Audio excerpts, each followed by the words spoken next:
Sot do të tregojmë disa mënyra se si lidhen transfertat kur merret masa mbi implante.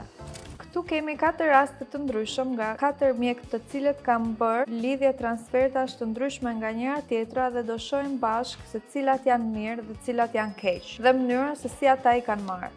Këtu kam zbuluar masën pasi kam mbaruar me derdhjen e saj për të kuptuar lidhjen e transfertave që mjeku ka bërë. Kemi 5 transferta, që do të thotë 5 implante, të cilat janë lidhur me njëra tjetrën me fill dentar, i cili është i dukshëm, dhe filli dentar është plotësuar me rezinë ose kompozit i bardhë, i cili e ka bërë strukturën një trup dhe të pa lëvizshme.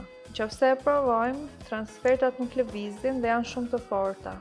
Kjo është një masë e saktë. Rasti i dytë, kemi një lidhje transfertash, të cilat janë lidhur me tel dhe është plotësuar me flow. Dhe ky është një material i fortë, i cili bën që transfertat të jenë gjitha një trup dhe të mos lëvizin. Ktu bëjmë dhe provën me bisturi, janë shumë të forta. Dhe ky është një rast që duhet marrë në konsiderat dhe masa është e saktë.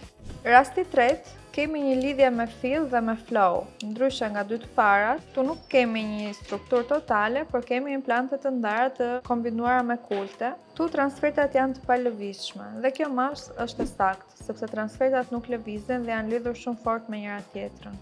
Rasti që ne nuk do donim të na vinte kurrë këtu është kjo këtu. Thjesht me një prekje të lehtë mbrapa tek vida, transferta ikën. Këtu mjeku ka tentuar të mbush gjithë retensionet e transfertës me kompozit, por kjo ka prishur punë tek lidhja e saj me silikonin dhe bën që transferta të dalë dhe të notoj brenda në masë.